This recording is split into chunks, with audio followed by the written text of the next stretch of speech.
Hey everyone, good evening. It's Scott at Scott Trades on X with StockMarketMentor.com.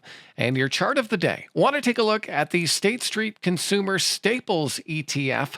This is ticker XLP. Now, XLP is showing a ton of relative strength right now because we had a pretty ugly day in the stock market. We had SPY breaking down under its 50-day moving average. We have the QQQ breaking down under its 50-day moving average. But XLP is green on the day and close to a potential breakout spot here on the chart. So I certainly want to watch consumer staples for a breakout above some recent highs from back in August of 2025. You can see how we got up to this 82, 83 zone in August, pulled right back, and we're back to that scene of the crime.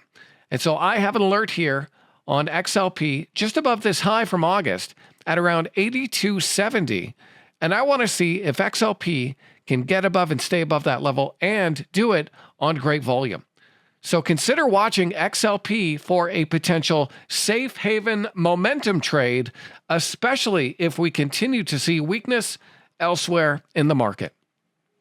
So that's just one of many things we're watching tonight over at StockMarketMentor.com.